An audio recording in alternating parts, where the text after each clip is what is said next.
আচ্ছা, batch remedy last 6 বছর ধরে প্রচুর সাজেস্ট করি। তোমরা ব্যাচ রিমেডি আমার কাছে আগে নিয়েওছো, জানো যে কতটা এফেক্টিভ, সেটা নিয়ে আর কথা বলছি না। বাট আজকে যে ব্যাচ রিমেডিটা নিয়ে কথা বলবো সেটা হচ্ছে অলিভ। নাও এই অলিভটা তোমরা যদি চ্যান্ট করো বা অ্যাজ এ ব্যাচ এটা যদি ইনটেক করো 1 লিটার জলে ওই 3 to 4 ড্রপস মতো, কি কি রেজাল্ট পাবে আজকে চলো সেটা নিয়ে একটু কথা বলা যাক।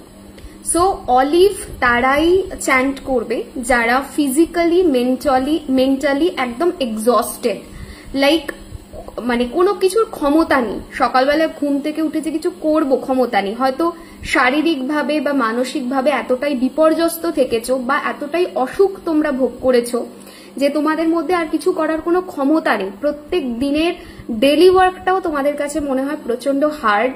সেক্ষেত্রে তোমরা এটা চ্যান্ট করতে পারো, জলের বোতলের গায়ে ব্লু মার্কার পেন দিয়ে লিখে রাখতে পারো, দিয়ে সেই জলটা খেতে পারো, বা অলিভ কিনে আনতে পারো। নট অলিভ মানে এই যে অলিভ আমরা খাই সেই অলিভ নয়, কিন্তু এই অলিভটা Bach remedy olive.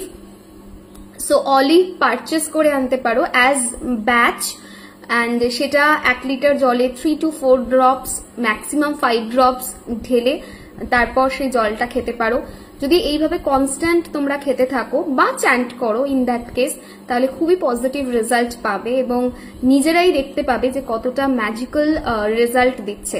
So if you are feeling very lonely, exhausted mentally, physically, you should chant olive or take olive as Bach remedy. Hopefully ভিডিওটা ভালো লাগলো, যদি ভালো লাগে অবশ্যই একটা লাইক করো, কমেন্ট করো, পারলে শেয়ার করে দিও।